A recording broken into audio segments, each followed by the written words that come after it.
The crystal clinking against the microphone was loud, sharp, and commanding. It was a sound designed to demand absolute silence, and in a room filled with 300 of New York's wealthiest real estate developers, socialites, and hedge fund managers, it worked instantly. I sat at the sweetheart table in the center of the massive Greenwich Country Club ballroom, wearing a custom silk wedding gown. Rowan, my husband of exactly 3 hours, sat beside me in a rented tuxedo. I looked up. My father, Bennett Ashford, billionaire CEO of Ashford Grand Properties, was standing at the podium. He wasn't smiling. He wasn't holding a glass of champagne to toast his eldest daughter. He was gripping the edges of the podium, his face flushed with a terrifying, authoritarian rage. When a father looks at his daughter on her wedding day, Bennett's voice boomed through the massive speakers, completely devoid of warmth. He hopes to see a legacy secured. He hopes to see the continuation of a bloodline, an empire, and a standard of excellence. A murmur rippled through the crowd. This was not a standard father of the bride speech. Instead, Bennett continued, his eyes locking onto me from across the room. I see a catastrophic failure of judgment. I felt the blood drain from my face. Rowan's hand found mine under the table, his grip steady and grounding. 3 days ago, Bennett announced to the silent, captive audience, I presented Elena and her groom with a standard postnuptial agreement, an agreement designed to protect the Ashford family assets from opportunistic individuals who contribute absolutely nothing to our bottom line. He paused, letting the insult hang in the air. He was talking about Rowan. He was talking about the man who worked quietly as a data analyst, drove a 6-year-old Honda, and lived in a small apartment. He was telling 300 people that my husband was a gold digger. Elena refused to sign it. Bennett's voice cracked like a whip. She chose him over her family. She chose this love over the empire that fed her, clothed her, and gave her a name. I couldn't breathe. The humiliation was a physical weight pressing down on my chest. I had spent my entire life trying to be the perfect daughter.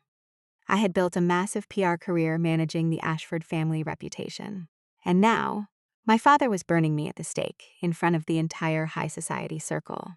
So, if you want to be a commoner, Elena, Bennett declared, delivering the final brutal blow, you can live like one. Effective immediately. You are cut out of the Ashford family trust. You are removed from the will.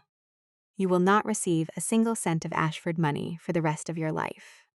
Good luck paying for your new life on a data analyst's salary. He dropped the microphone on the podium. It hit the wood with a loud, deafening thud. The ballroom erupted into frantic, whispered gossip. I stood up, my hands shaking. I didn't cry. I was a crisis management director. I knew that breaking down in front of a crowd was the ultimate surrender. Let's go, I whispered to Rowan. Rowan stood up. He didn't look angry. He looked incredibly, terrifyingly calm. Before we could take 3 steps away from the sweetheart table, a hand clamped down hard on my shoulder. I turned around. It was my mother, Vivian. She was wearing a diamond necklace worth more than most people made in a lifetime, and her face was twisted into a mask of pure, elitist disgust. You are a disgrace, Vivian hissed, her voice low but piercing. You have mixed our bloodline with dirt. Before I could process her words, Vivian reached up and violently yanked the antique diamond tiara from my hair. The heavy metal pulled at my scalp, tearing several hairpins out and ruining the intricate bridal updo. This belongs to the Ashford family, Vivian stated coldly, clutching the diamonds. You have lost the right to wear it. I stumbled back slightly from the force of the pull. Rowan instantly stepped between me and my mother, his broad shoulders shielding me. Don't touch my wife again, Rowan said softly. His voice wasn't raised, but the absolute dark intensity behind his words made Vivian physically flinch and take a step backward. Oh, look out, the data boy is getting tough. A loud, mocking voice echoed. Derek Lawson, my 32-year-old brother-in-law, strutted out from the crowd. He was married to my younger sister, Camille, the family's golden child. Derek was a flashy stockbroker who drove a neon green Aston Martin and constantly bragged about managing the Ashford family's massive cash reserves. Derek pulled a sleek, silver money clip from his tuxedo pocket. He peeled off a crisp, $100 bill. With a theatrical, arrogant flourish, Derek threw the $100 bill onto the floor, right at Rowan's feet. "Here you go, buddy," Derek sneered, looking around to make sure the crowd was watching. "That should cover the Uber back to whatever slum you crawled out of. Don't spend it all in one place." Camille, standing near the bar, let out a loud, mocking laugh. Rowan looked down at the $100 bill on the floor. He didn't pick it up. He didn't throw a punch. He slowly lifted his polished dress shoe and stepped directly onto the center of Benjamin Franklin's face. He looked up at Derek, his dark eyes entirely devoid of emotion. "Keep your money, Derek," Rowan said, his voice carrying the quiet, chilling confidence of a man holding 4 aces in a poker game. "You're going to need it a lot more than I am." Rowan took my hand, lacing his fingers through mine. We turned our backs on the Ashford family, walked down the center aisle of the ballroom, and walked out the front doors of the country club. We didn't take an Uber. We got into Rowan's Honda Accord and drove into the night. They thought they had destroyed me. They thought stripping me of my inheritance and humiliating my husband would break me. They had absolutely no idea what they had just unleashed. We spent the next week in a small, rented cabin in Maine for our honeymoon. It wasn't Paris, it wasn't the Maldives. It was quiet, secluded, and exactly what I needed. I spent the days walking by the ocean and the evenings sitting by the fire with Rowan. "I'm sorry," I told him one night, wrapping my hands around a mug of tea. "I'm sorry they treated you like that. I'm sorry my father made you a public joke." Rowan looked up from the book he was reading. He smiled, a genuine, warm expression that entirely erased the coldness I had seen at the wedding. "Elena," Rowan said softly, "do I look like a man who cares what a real estate developer thinks of me?" "He's a billionaire, Rowan," I sighed, leaning my head against the sofa. "He has the power to ruin people. I walked away from a massive fortune because I wouldn't let him insult you. And now we have to figure out how to survive." "You have your PR firm," Rowan pointed out gently. "You're the best crisis manager in Manhattan. You don't need his money. We'll be fine." He was right. I was 33 years old. I was a director at a top-tier public relations agency. I had a massive salary, a beautiful loft in Tribeca, and enough personal savings to comfortably weather the storm. I didn't need the Ashford Trust Fund. I just needed my career. Or so I thought. The reality of my father's wrath didn't hit me until the morning we returned to New York. We stopped at a high-end grocery store near my loft to pick up provisions. I walked up to the register, handed the cashier my primary platinum credit card, and waited. "I'm sorry, ma'am," the cashier said politely. "Your card was declined." I frowned. "That's impossible. Try my debit card." I handed her the heavy metal card linked to my personal checking account, which held over $300,000 in savings. "Declined," the cashier said, looking uncomfortable. A cold spike of adrenaline shot through my chest. I pulled out my phone and logged into my banking application. The screen loaded, and the numbers displayed made my heart stop. Checking. Tess. Savings. Account status. Frozen. Pending legal dispute, Rowan, I gasped, staring at the screen. "My accounts, they're frozen. The money is gone." Rowan stepped forward smoothly, handing the cashier a simple, dark blue credit card. "Put it on this, please." He grabbed the bags, put his hand on the small of my back, and guided me out of the store. "Call your bank," Rowan instructed calmly once we were in the car. I dialed the Premier Client hotline. After 20 agonizing minutes on hold, a senior account manager finally came on the line. "Miss Ashford," the manager said, his voice tight and apologetic. "I am so incredibly sorry.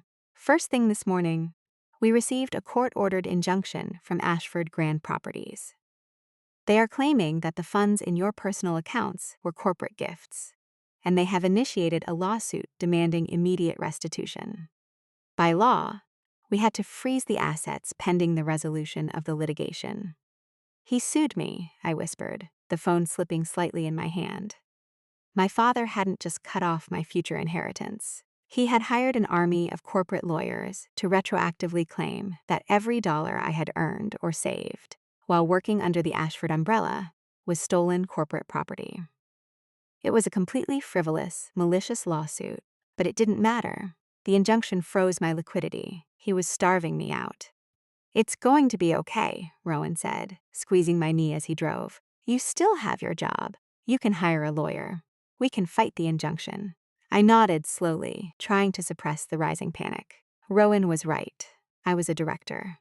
I had a massive salary. I just needed to get to the office, secure a retainer for a defense attorney, and countersue. At 9 a.m. the next morning, I walked through the revolving glass doors of my PR agency in Midtown Manhattan. I didn't make it past the lobby. 2 massive security guards in black suits stepped directly into my path. Standing behind them, looking deeply uncomfortable, was the managing partner of the agency, a man I had worked alongside for 7 years. "Elena," the managing partner said, refusing to meet my eyes. "We need you to hand over your company phone and your ID badge." I stared at him, my brain struggling to process the scene. "What? What are you talking about? I have a pitch meeting in 10 minutes. "You don't work here anymore, Elena," the managing partner said, his voice dropping to a harsh whisper. "Your father called the CEO at midnight last night. He told us that if you were still employed by 9 a.m., Ashford Grand Properties would pull every single one of its retainer contracts. That's 40% of our annual revenue, Elena. We can't lose that account. We're terminating your employment, effective immediately." "You're firing me?"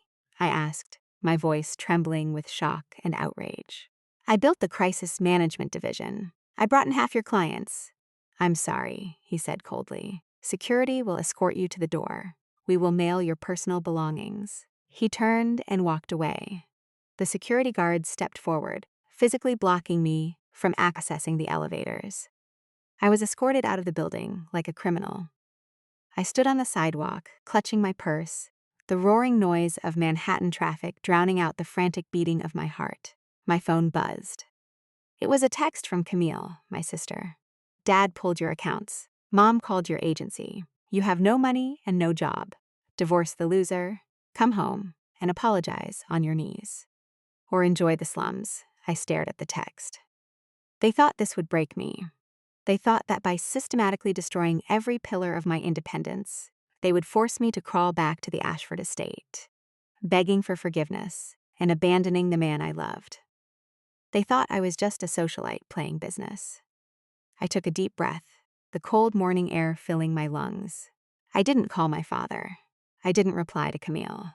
I walked 3 blocks to a local coffee shop. I bought a black coffee with the last $20 in my wallet. I sat down at a small table in the back corner, opened my personal laptop, and opened a blank document. I typed 5 words at the top of the page. Ashford Crisis Management. Business plan. If my father wanted a corporate war, he was going to get one. I was going to build my own firm from the ground up, and I was going to do it without a single cent of his money. I spent the next 6 hours frantically typing, outlining a launch strategy, drafting outreach emails to old contacts, and building a skeletal framework for my new agency. At 4 p.m., my phone rang. It was Rowan. "Hey," Rowan said, his voice calm. "How was your first day back?" I swallowed the lump in my throat. I didn't want to tell him. I didn't want him to feel guilty that my life was imploding because of him. "Elena?" Rowan prompted gently. "What happened?"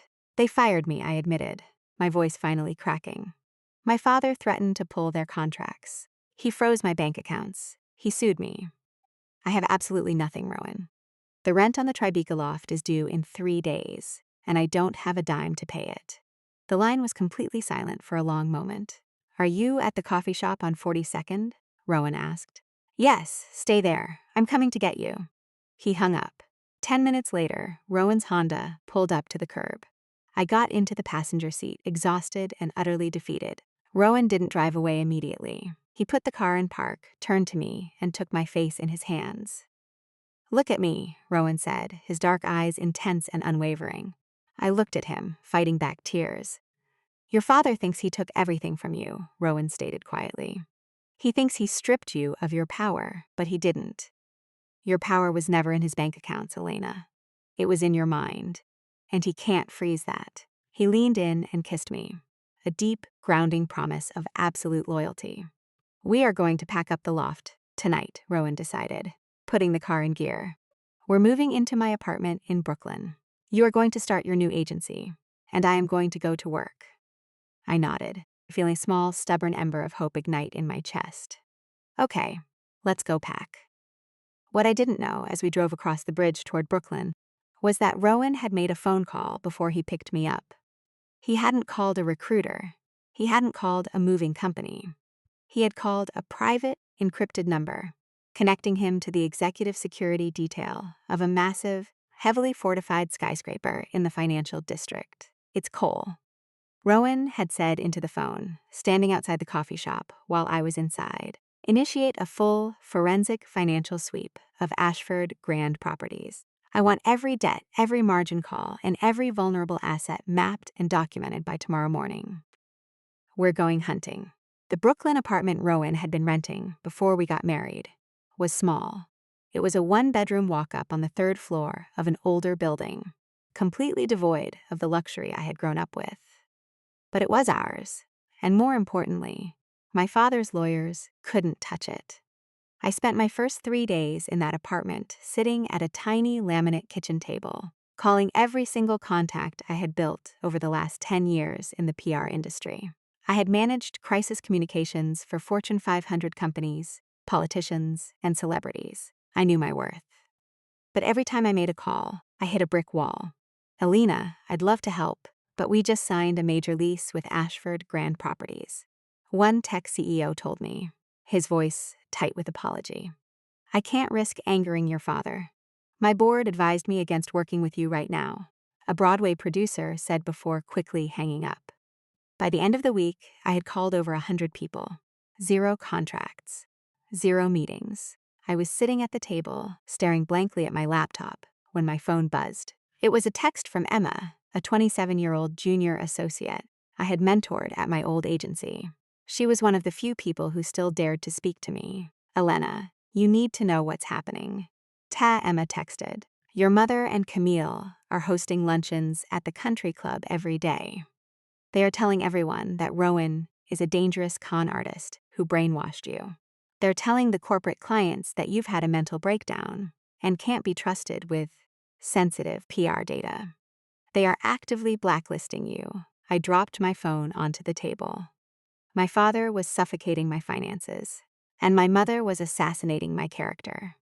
They were working in tandem to ensure I had absolutely nowhere to go but back to them, crawling on my hands and knees. A loud, aggressive knock on the apartment door startled me. I walked over and looked through the peephole. My blood boiled.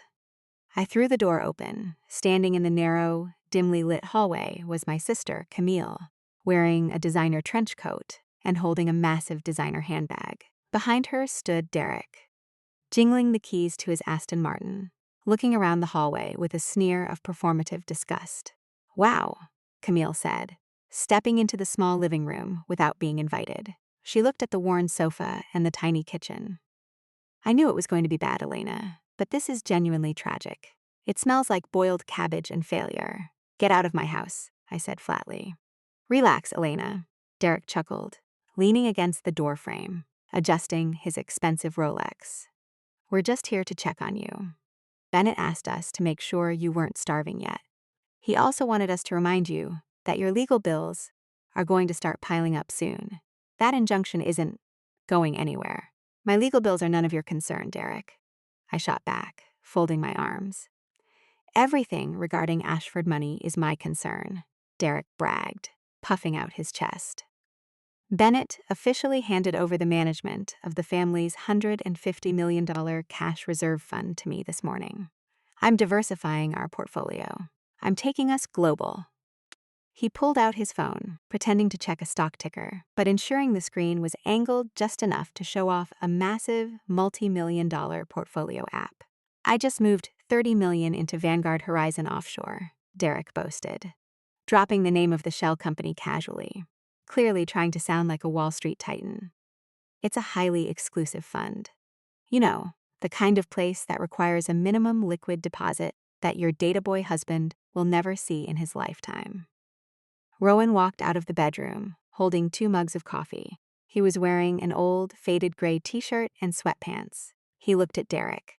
He looked at Camille. Then he looked at the coffee mugs in his hands. I only made 2, Rowan said mildly. I wasn't expecting an audience. Camille rolled her eyes. Don't worry, we aren't staying. We just wanted to deliver Dad's message. Divorce him, Elena. Sign the papers, apologize to Mom for ruining her social season. And you can have your trust fund back. If you don't, you're going to rot in this pathetic little box forever. Get out, I repeated, my voice shaking with fury. Derek laughed, slapping Rowan on the shoulder condescendingly as he walked out the door. Take care of her, data boy. Let me know if you need a loan for groceries. They walked down the hall, their loud, mocking laughter echoing in the stairwell. I slammed the door shut, leaning my back against the cheap wood, closing my eyes. I felt a tear finally slip down my cheek. The sheer, overwhelming pressure of the assault was starting to crack my armor. Rowan walked over, handing me a mug of coffee. Vanguard Horizon Offshore, Rowan murmured, his dark eyes fixed on the door they had just exited through. He took a sip of his coffee. Interesting. What's interesting? I asked, wiping my face. That my brother-in-law is an arrogant idiot? That your brother-in-law is moving your family's cash reserves into an offshore fund known primarily for highly leveraged, incredibly risky cryptocurrency margin bets? Rowan corrected me smoothly. I frowned, looking at him. How do you know that? Data, Rowan replied simply, offering me a small, reassuring smile. I analyze data, Elena. Go get dressed. Put on your best power suit. We're going to the Harbor Charity Gala tonight. Rowan, I can't go to the gala, I protested. My mother is on the board. She'll have security throw us out. She won't throw you out, Rowan promised, turning back toward the bedroom. Because you're going to walk in there, look her in the eye, and let her know you aren't broken. You need to control the narrative. He was right. Hiding in the apartment was exactly what they wanted. 2 hours later, I walked into the grand ballroom of the Pierre Hotel, wearing a sharp, tailored midnight blue pantsuit. Rowan walked beside me in a dark suit. We didn't look like a couple on the verge of bankruptcy. We looked like a threat. The moment we entered, the room went dead silent. Heads turned. Whispers erupted like a wildfire. I spotted Vivian immediately. She was standing near the champagne tower, surrounded by her sycophants. When she saw me, her face tightened into a mask of pure, aristocratic fury. She marched over to us, her heels clicking aggressively against the marble floor. How dare you show your face here, Vivian hissed, keeping her voice low to avoid a scene, but vibrating with hatred. You have been cut off, Elena. You do not belong in this room anymore. You belong with the dirt you married. I am a founding patron of this charity, Mother, I replied, my voice perfectly level, loud enough for the surrounding guests to hear. I paid for my ticket months ago. I have every right to be here. You have no rights, Vivian snapped, stepping closer, her eyes flashing.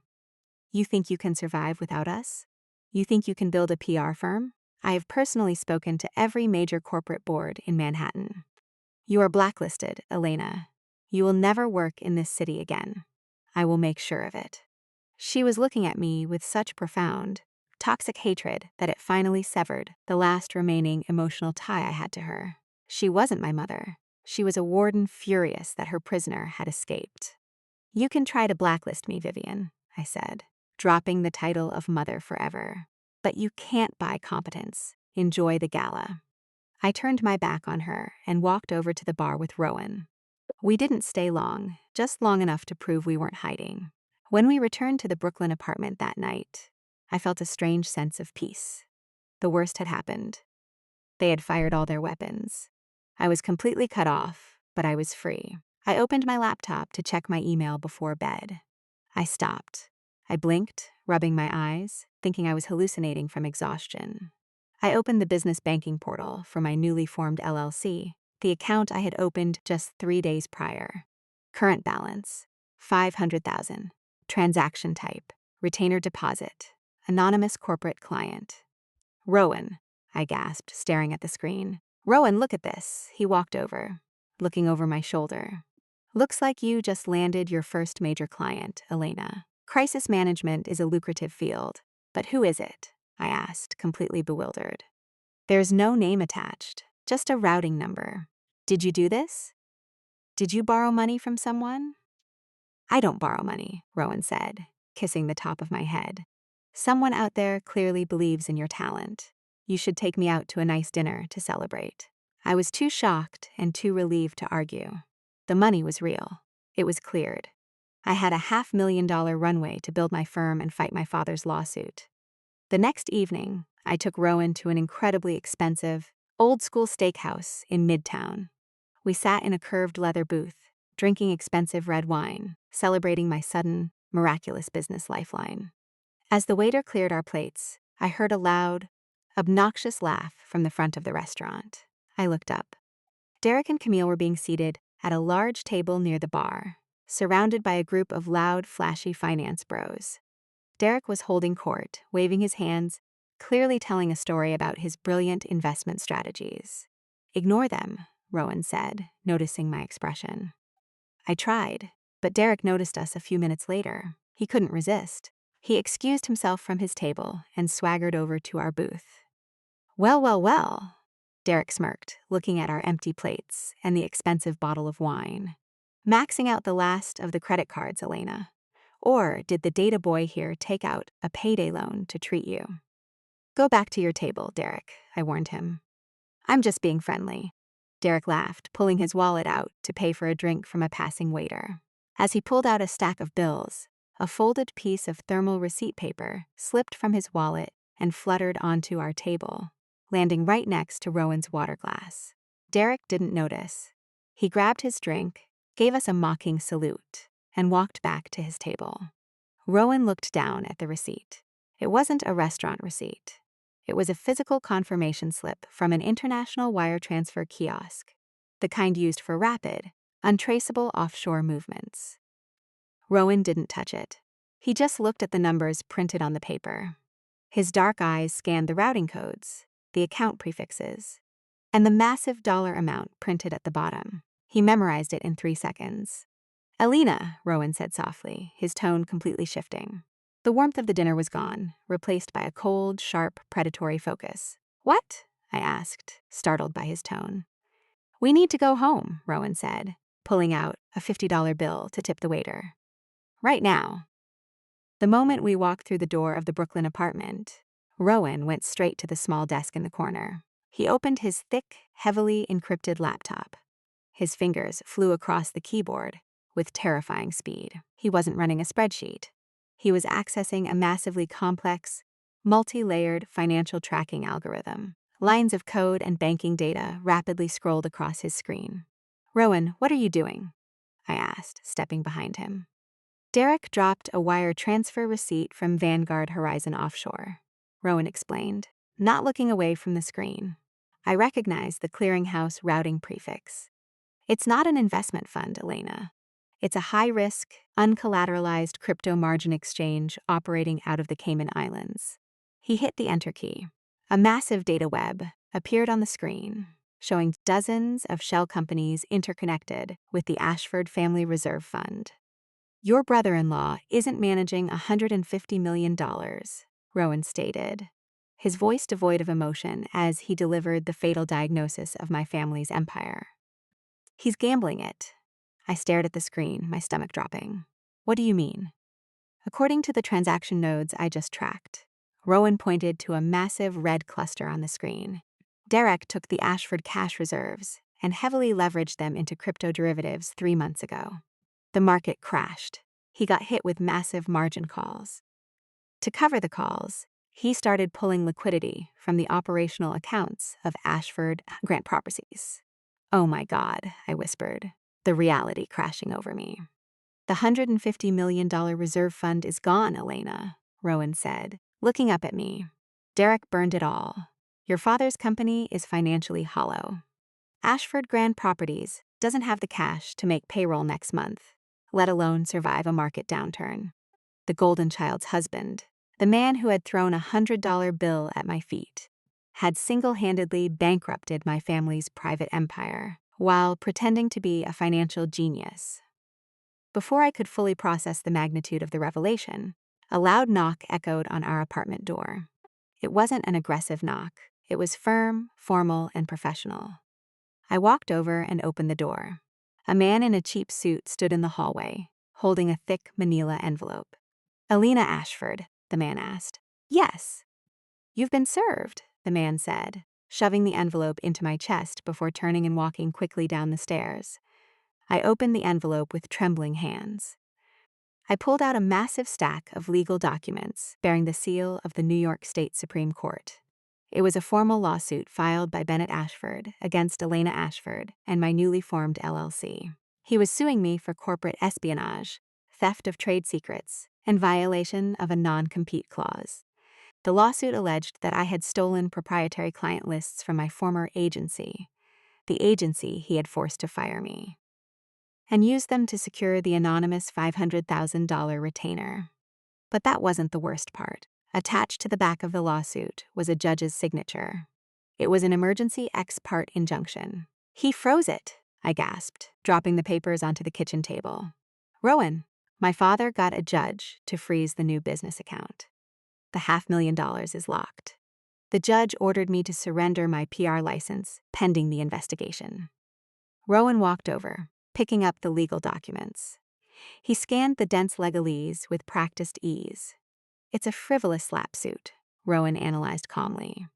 "He's trying to tie you up in court until you run out of money and your new business starves." "I don't have the money to fight it," I cried, panic finally breaking through my rigid control. "My personal accounts are frozen. The business account is frozen. To get this injunction lifted, I need to hire a top-tier corporate defense litigator. They require a $100,000 retainer up front, Rowan. We have until Thursday night to file a response, or I lose my license permanently." I sank into the cheap kitchen chair, burying my face in my hands. My father had won. He had built a legal trap so comprehensive, so financially suffocating, that I literally could not breathe. I was completely, utterly out of moves. "I have to call him," I sobbed, reaching for my phone. "I have to surrender. If I don't, I lose my career. I lose my entire identity. I'll sign the postnup. I'll apologize. I'll do whatever he wants." Before my finger could hit the dial button, a large, warm hand covered mine. Rowan gently took the phone out of my grip and set it face down on the table. "You will never," Rowan said, his voice dropping into a dark, terrifying register of absolute authority, "beg that man for anything. Not while I am breathing." I looked up at him, tears streaming down my face. "Rowan, I need $100,000 by tomorrow, or they take my license." "I don't have it." Rowan didn't argue. He reached into his pocket and pulled out his phone. He opened an app. It wasn't a standard retail banking app. It was a sleek black interface with a single, highly encrypted biometric lock screen. He pressed his thumb against the glass. "Give me the defense attorney's routing number," Rowan ordered. I stared at him, confused. "What?" "Rowan, what are you doing?" "The routing number." "Elena," he repeated, his tone leaving absolutely no room for debate. I numbly pulled the attorney's business card from my purse and read the routing number aloud. Rowan typed the numbers into his phone. He typed a few more commands. "Done," Rowan said, setting his phone on the table next to mine. $100,000 has just been wired into the attorney's trust account. It will clear by 8:00 a.m. tomorrow. I stared at the black phone on the table, then up at my husband. My brain could not process what had just happened. The man who drove a Honda Accord and wore faded sweatpants had just casually authorized a six-figure wire transfer in less than 30 seconds. "Rowan," I whispered, my voice trembling. "Who are you? Where did that money come from? You told me you were a data analyst." Rowan looked at me. The gentle, quiet husband was gone. In his place stood a man radiating the terrifying absolute power of an apex predator. "I am a data analyst, Elena," Rowan said softly, walking over to his heavily encrypted laptop on the desk. "I just analyze very, very large data." He turned the laptop around so it faced me. The screen displayed a massive interactive corporate portal. The logo at the top was a sharp, geometric black diamond. Obsidian Capital Group below the logo. A heavily restricted dashboard displayed global debt portfolios, hostile takeover algorithms, and distressed asset acquisitions. The numbers scrolling across the screen weren't in the millions. They were in the tens of billions. And in the top right corner of the dashboard, the user profile was actively logged in. "Welcome, CEO, Rowan Cole." I stopped breathing. Obsidian Capital Group wasn't just a financial firm. They were the most aggressive, ruthless private equity predator on Wall Street. They were famous for buying the distressed debt of failing empires, triggering brutal default clauses, and seizing total control of massive corporations before the founders even knew they were under attack. They were corporate executioners. And the founder, the CEO, the man who controlled the entire predatory apparatus, was standing in my tiny Brooklyn kitchen. "You," I gasped, pointing a shaking finger at the screen. "You own Obsidian?" "I built it," Rowan corrected me calmly. "I stepped away from the public eye 3 years ago to manage the algorithms from the shadows. I wanted a normal life. I wanted to meet a woman who would love me for me, not for my net worth. And I found you." He walked over, resting his hands gently on my shoulders.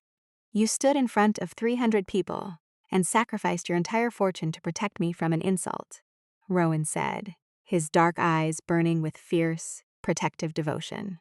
"Your family thought they were humiliating a low-level data boy. They thought they were starving out a helpless woman." Rowan turned his gaze toward the window, looking out over the glittering skyline of Manhattan, toward the towering skyscraper where my father sat in his corner office. "Derek has bankrupted your father's cash reserves," Rowan stated, the predatory CEO fully taking command. "Your father's company is currently hemorrhaging liquidity. Within 48 hours, Bennett is going to desperately need a massive influx of cash to survive the margin calls Derek created." Rowan looked back at me, a cold, terrifying smile playing on his lips. "When your father goes looking for that loan, Elena," Rowan promised, "I am going to make sure Obsidian is the one who provides it. Let the lawyers handle your PR license. Let me handle your family's empire." The next 3 weeks were a masterclass in psychological warfare. On the surface, my life appeared to be crumbling exactly as my family had planned. I spent my days dealing with the defense attorney Rowan had paid for, filing motions to combat my father's frivolous lawsuit. The public narrative in Greenwich remained firmly against me. My mother continued to host her luncheons, portraying herself as the heartbroken victim of a brainwashed daughter. But beneath the surface, a massive algorithmic net was tightening around Ashford Grand Properties. Rowan worked from our small Brooklyn apartment, his laptop constantly running complex financial models. He didn't hack into my father's servers. He didn't need to. Obsidian Capital Group utilized predictive software that monitored global debt markets. Rowan was simply waiting for the exact moment the Ashford cash crisis reached critical mass. That moment arrived on a Tuesday morning.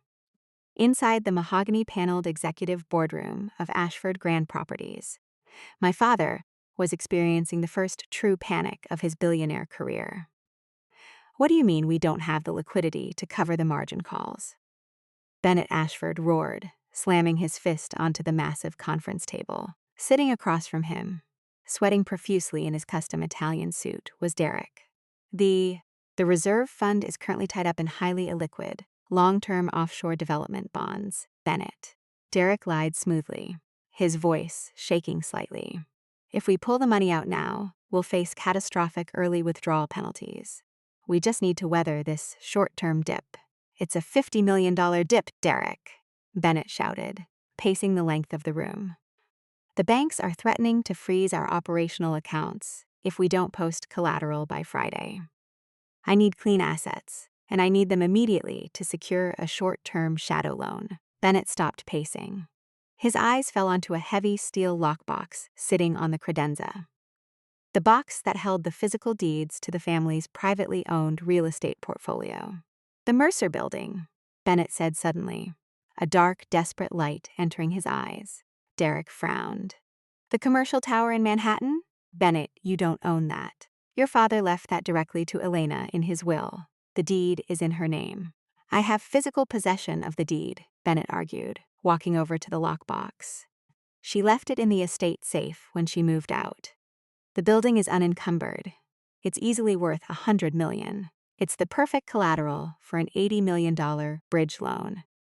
But she has to sign the authorization," Derek pointed out nervously.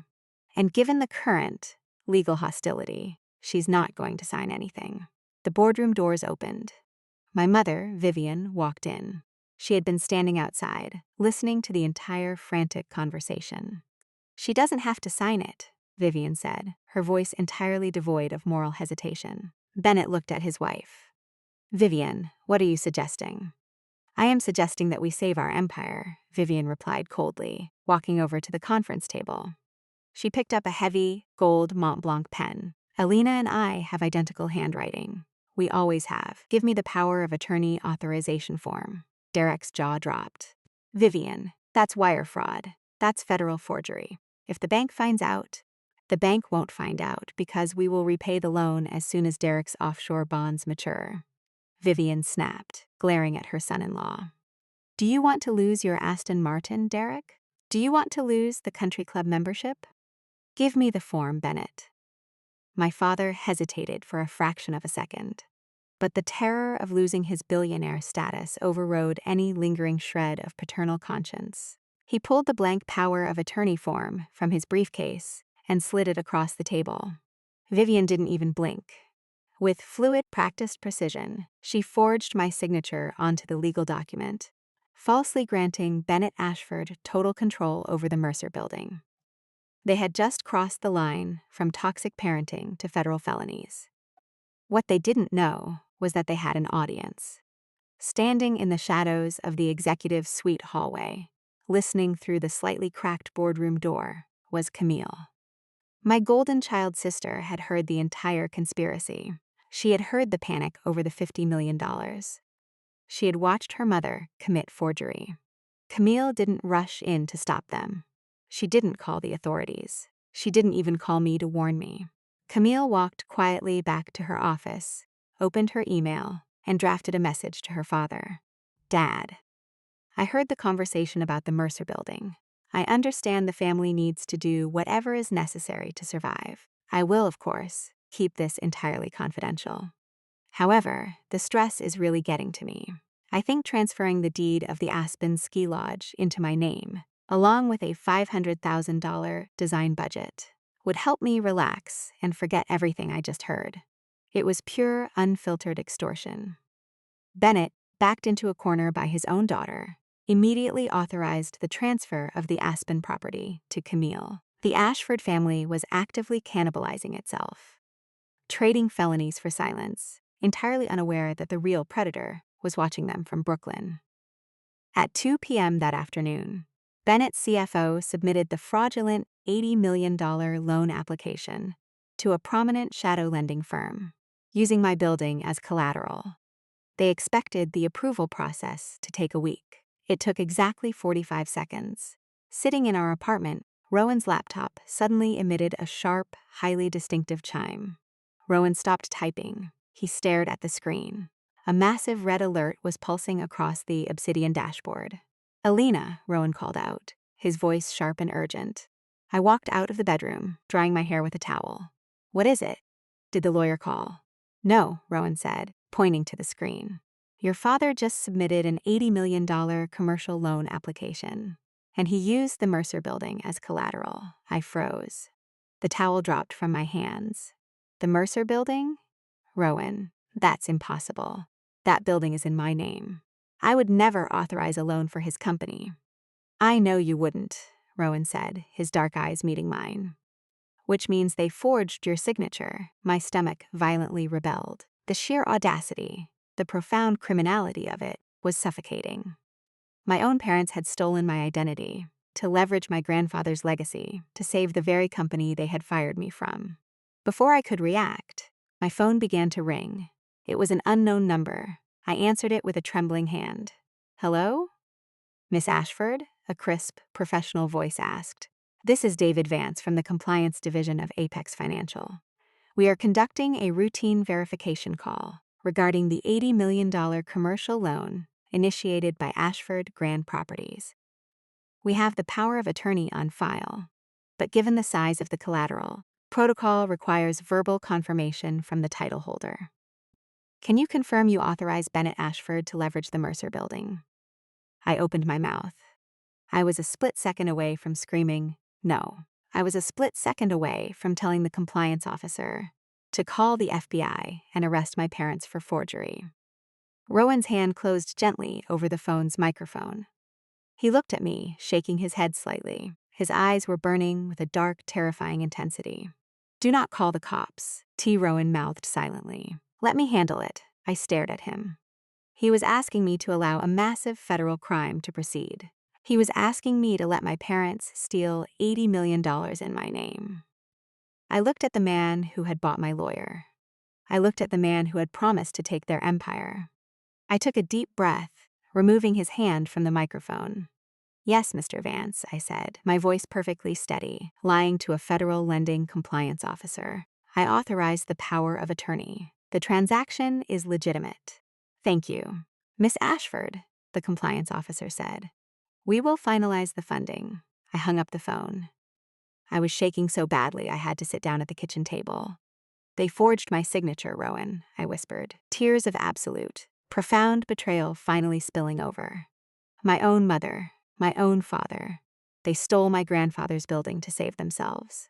Rowan knelt beside my chair. He didn't offer empty comforts. He didn't tell me it was going to be okay. He turned the laptop screen toward me. "Look at the dashboard, Elena," Rowan instructed softly.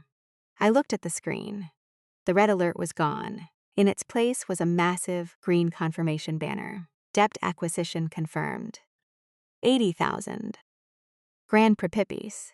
"I didn't let them steal your building, Elena," Rowan explained, his voice vibrating with predatory power.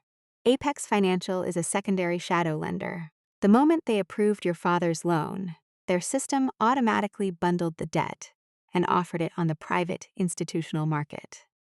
Rowan tapped the screen. Obsidian Capital Group's algorithm was waiting for it. He revealed. "The second the debt hit the wire, my company bought it. Bennett Ashford doesn't owe Apex Financial $80 million. He owes me." I stared at him, my mind struggling to grasp the sheer, terrifying scale of what he had just orchestrated. "But why?" I asked. "Why let them get the money at all?" "Because," Rowan smiled, a cold, ruthless expression that belonged entirely to the CEO of Wall Street's most feared firm, "a standard commercial loan gives the borrower 5 years to repay the principal.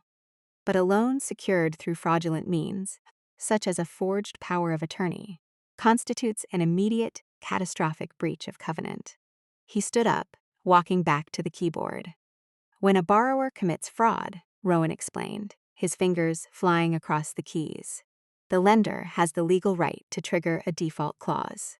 The 5-year repayment window vanishes. The debt becomes payable immediately, in full." He hit the enter key. "I just triggered the default clause, Elena," Rowan announced softly. "Your father has exactly 48 hours to pay Obsidian Capital Group $80 million in cash. If he fails, I have the legal right to seize Ashford Grand Properties in its entirety." It was a perfectly designed, completely inescapable algorithmic trap. My father had thought he was saving his company. Instead, he had handed the keys to his empire directly to the man he had humiliated at his daughter's wedding. The next morning, the corporate bloodbath began. At 9 a.m., the fax machines, email servers, and legal couriers at Ashford Grand Properties simultaneously erupted. Bennett Ashford, sitting in his corner office, received the formal default notice from Obsidian Capital Group.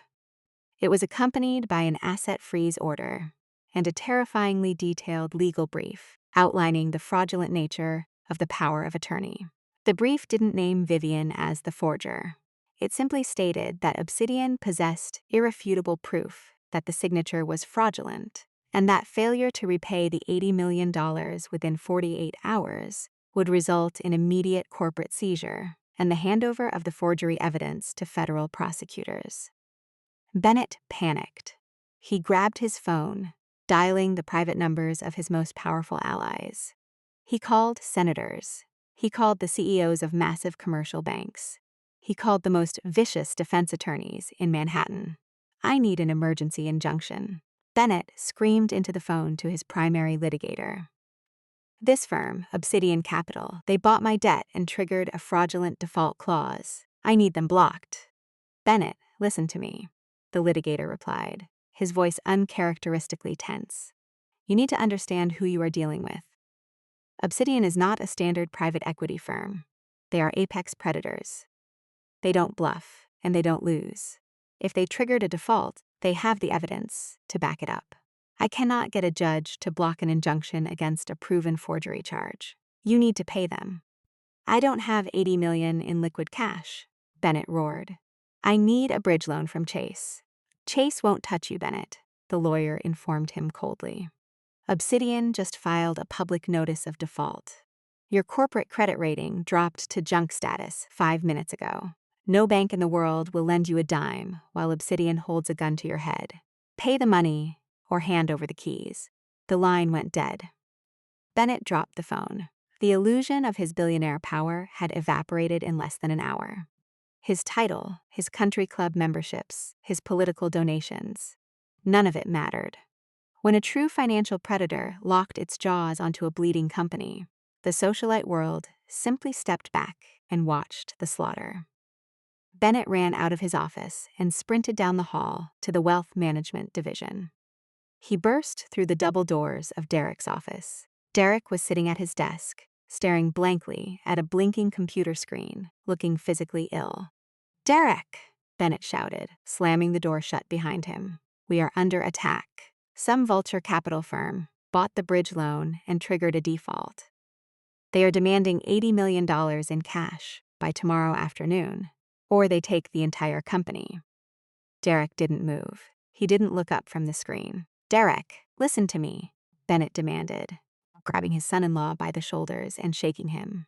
"You need to liquidate the family reserve fund immediately. Sell the offshore bonds. Take the penalty. I don't care what it costs. I need $80 million wired to Obsidian Capital Group right now." Derek slowly turned his head. His face was gray. The flashy, arrogant stockbroker who drove an Aston Martin and threw $100 bills at people was entirely gone. "I can't, Bennett," Derek whispered, his voice cracking.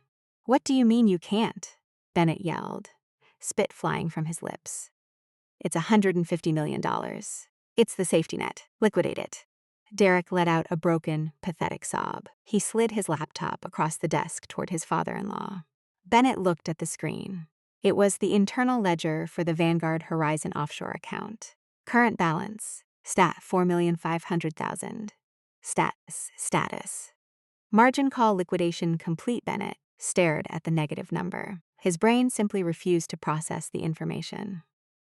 "Where is the money, Derek?" Bennett asked, his voice suddenly dropping to a terrifying, deadly calm. "It's gone," Derek wept, burying his face in his hands.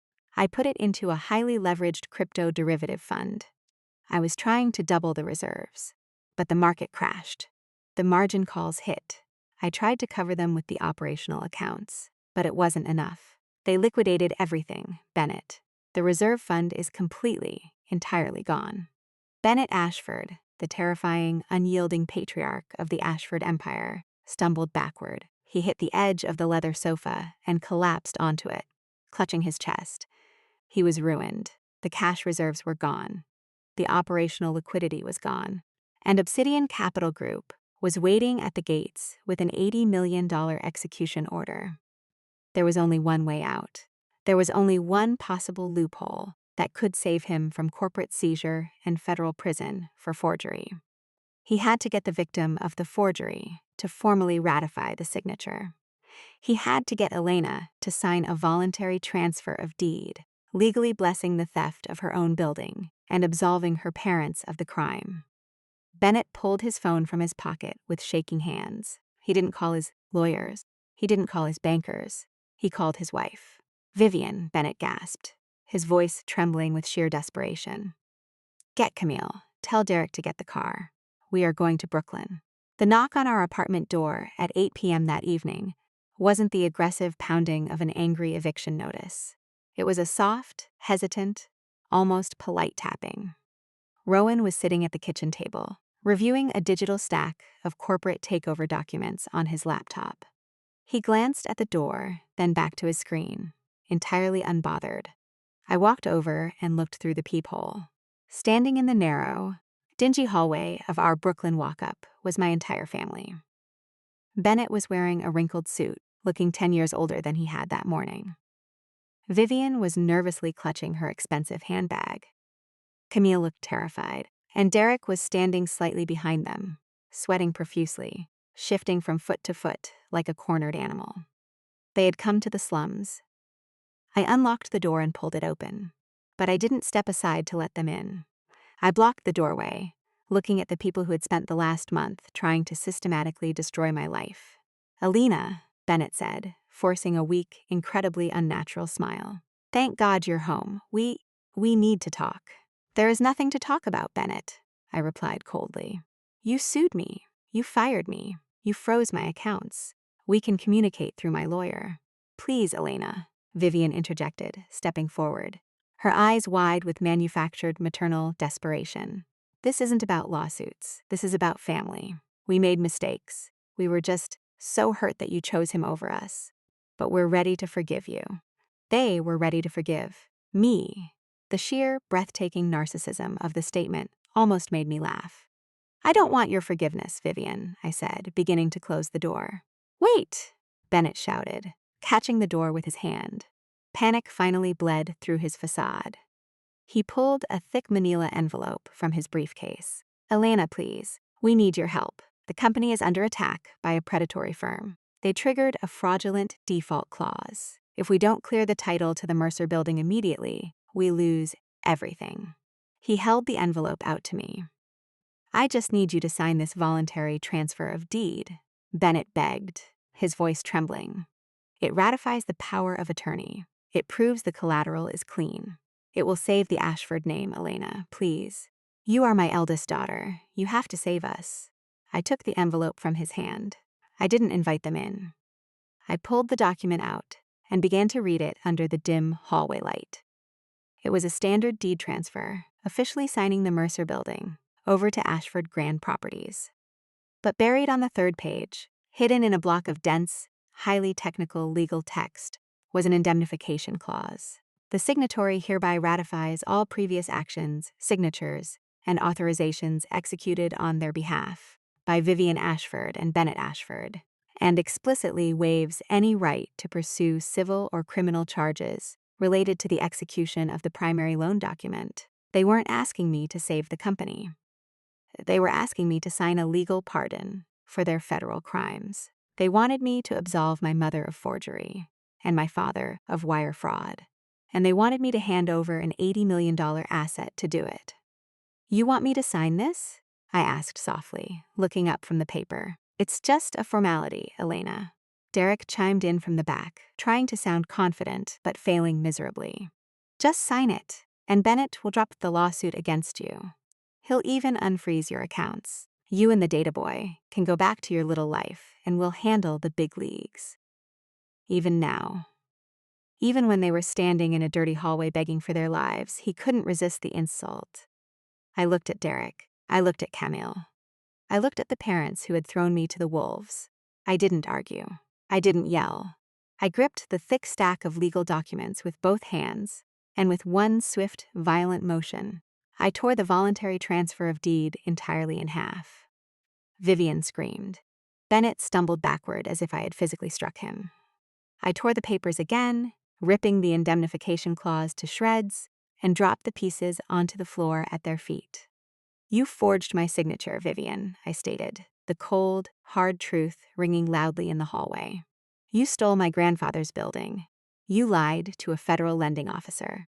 And you honestly thought you could come here, dangle my frozen bank accounts in front of me, and I would sign a legal pardon for your felonies." "Elena, you stupid girl," Bennett roared, his desperation instantly turning back into tyrannical rage. "You have no idea what you just did. That firm is going to take everything. I built that empire. I will burn it to the ground before I let a predatory hedge fund take it, and I will die before I ever give you a single dime of my money," noted Bennett. A calm, deep voice echoed from inside the apartment.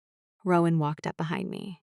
He wasn't wearing sweatpants anymore. He had changed into a pair of dark slacks and a crisp, white dress shirt with the sleeves rolled up.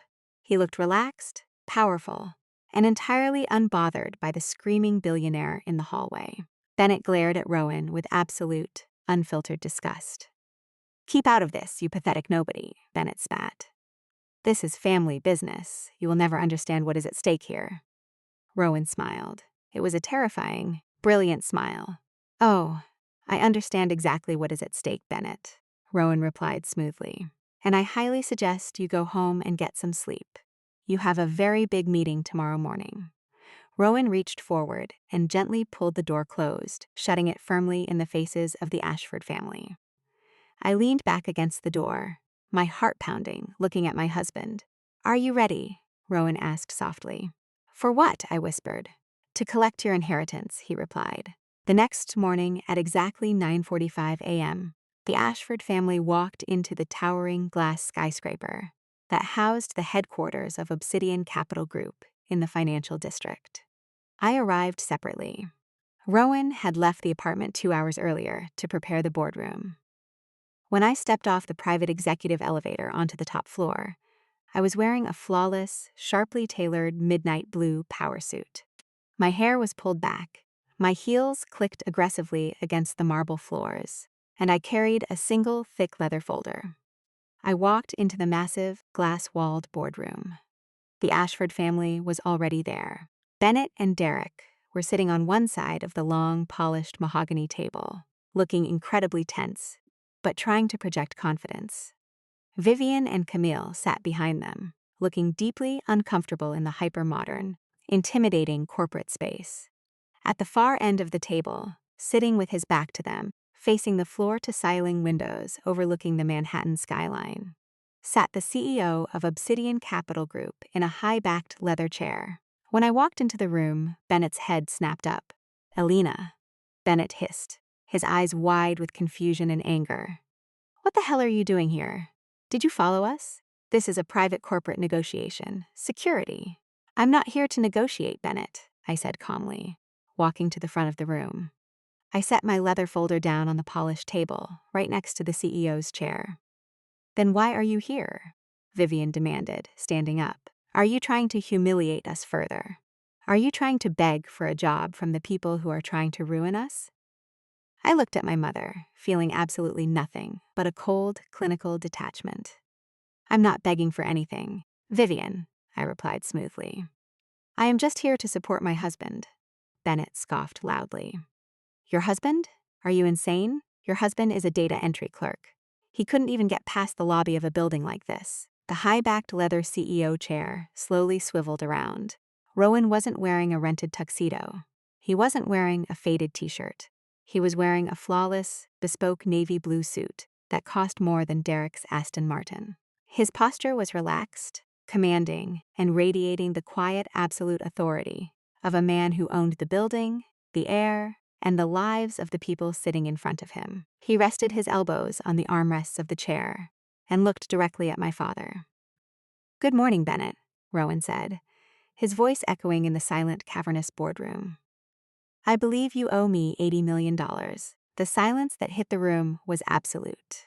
It wasn't a shocked silence. It was the terrifying, vacuum-like silence of a bomb-dropping, freezing time in the microsecond before the explosion. Bennett stared at Rowan. He blinked rapidly, his brain completely short-circuiting. He looked at Rowan, then at me, then down at the table, trying to make the math work in his head. You, Bennett stammered, his voice weak and breathy. You're Rowan Cole, founder and CEO of Obsidian Capital Group, Rowan confirmed smoothly. He picked up a thick file from the desk and casually tossed it onto the center of the mahogany table. It landed with a heavy final thud. That is the official default notice, Rowan stated. You have failed to repay the $80 million principal within the 48-hour window. Your corporate accounts are completely devoid of liquidity. Therefore, as the primary debt holder, I am executing my right of hostile seizure. No. Vivian gasped, falling back into her chair, her hands covering her mouth in sheer horror. She was looking at the man she had called dirt, the man she had tried to banish from her social circle, realizing he was the apex predator who had just swallowed her entire life.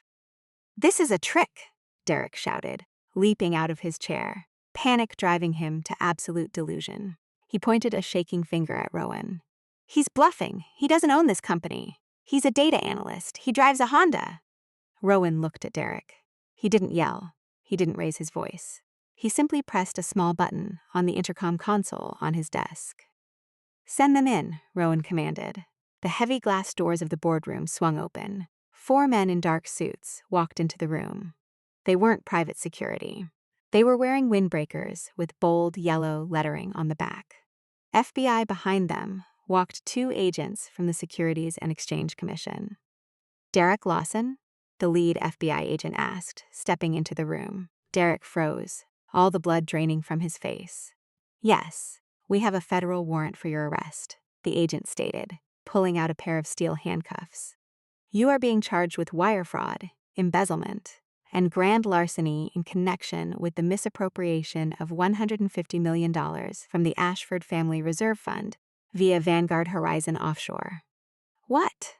Camille screamed, leaping out of her chair. "Derek, what is he talking about?" "Do something." Derek didn't do anything. He couldn't. He just held his hands out, weeping silently as the federal agent slapped the cold steel cuffs onto his wrists. "You dropped a receipt at the steakhouse." "Derek?" Rowan informed him coldly from the head of the table. "I told you to keep your $100 bill. You needed it more than I did." The agents turned Derek around and marched him out of the boardroom. Camille ran after him, screaming hysterically, completely ignoring the fact that her husband had just bankrupted her family. The heavy glass doors closed, leaving Bennett and Vivian alone at the table, with the CEO they had humiliated and the daughter they had destroyed. Bennett looked like a broken, hollow shell of a man. The billionaire bravado was entirely gone. He was trembling. "You set us up," Bennett whispered, looking at Rowan. "You knew Derek was stealing the money. You waited for the liquidity crisis, and then you bought the debt. You orchestrated this entire thing, just to steal my company." "I didn't forge your daughter's signature on a federal loan document, Bennett," Rowan corrected him sharply, his voice cracking like a whip. "I didn't force you to commit a felony. You built a toxic, hollow empire, and you tried to save it by cannibalizing your own child. I didn't steal your company. I just caught it when you dropped it." Rowan turned to me and nodded. I opened the leather folder I had brought with me. I pulled out a single, heavily redacted legal contract and slid it down the table toward my father. "What is this?" Bennett asked, his voice shaking. "That is a severance package," I explained, standing tall, looking down at the man who had fired me from my own life. "It is a complete, unconditional transfer of ownership. You will sign over 100% of your shares in Ashford Grand Properties to Obsidian Capital Group. You will resign as CEO effectively immediately." Bennett stared at the paper. "And if I refuse? If I fight you in court?" "If you refuse," I said softly, delivering the final fatal blow, "Rowan will hand the original, forged power of attorney document, complete with Vivian's handwriting analysis, directly to the federal prosecutors who just arrested Derek. You will both spend the next 10 years in federal prison for wire fraud and forgery." Vivian let out a choked sob. She slid out of her chair, dropping to her knees on the expensive carpet of the boardroom. "Elena, please." Vivian wept, looking up at me, the arrogant socialite completely shattered. "Please don't do this. I'm your mother. I gave you life. Please don't send me to prison. We'll give you whatever you want. We'll give you the company. Just please don't destroy us." I looked down at her. I thought about the moment she ripped the tiara from my hair. I thought about the moment she told me I belonged in the dirt. "Sign the paper, Bennett," I commanded, ignoring my mother's tears. Bennett Ashford, defeated, humiliated, and utterly broken, picked up a pen with a shaking hand. He didn't read the terms. He didn't argue. He signed his name on the dotted line, officially surrendering his billionaire empire to the man he had mocked at my wedding. Rowan took the signed contract. He stood up, buttoned his suit jacket, and looked at my parents one last time. "Security will escort you out of my building," Rowan stated. "Do not return." They stumbled out of the boardroom, a disgraced, bankrupt couple, heading out into a world that no longer cared who they were. The aftermath was swift and absolute. Without the Ashford wealth to protect them, the family's social standing evaporated overnight. Vivian's country club memberships were revoked due to unpaid dues. Their Greenwich estate was seized by the bank to cover the remaining personal debts Derek had accumulated. With nowhere else to go, Bennett and Vivian were forced to move into a cramped, two-bedroom apartment in a deeply unfashionable neighborhood in Queens. It was exactly the kind of slum they had so viciously mocked Rowan for allegedly living in. Camille, entirely unequipped to survive in the real world without her allowance, was forced to take a minimum-wage retail job to pay her legal bills while Derek sat in federal prison awaiting trial. As for me, I didn't take over Ashford Grand Properties to run it. I didn't want my father's toxic legacy. Rowan and I systematically liquidated the failing assets, paid off the legitimate creditors, and carved out the healthy, highly profitable commercial real estate division. I merged that division with my newly established crisis management firm, creating a massive hybrid corporate powerhouse under a new name, Rowan Cole Group. I built my own empire, using the bricks of the one that tried to crush me. We moved out of the Brooklyn apartment, but we didn't buy a massive mansion in Greenwich. We bought a beautiful, historic brownstone in Manhattan. It was elegant, private, and entirely ours. And on weekends, despite having a net worth in the billions, Rowan still preferred to drive his old Honda Accord. He said it kept him grounded. I said it was because he liked the look on the valet's face when he handed over the keys at expensive restaurants. I didn't win because I married a billionaire. I won because when they stripped me of my money, my job, and my family, I didn't break. I stood my ground, and the man standing beside me just happened to own the ground they were standing on. So tell me honestly, if your family publicly humiliated your partner to test your loyalty and then tried to legally destroy you when you chose love over their money, would you try to negotiate a truce? Or would you let your partner buy their debt, trigger a default, and take their entire empire? Let me know in the comments. I read every single one.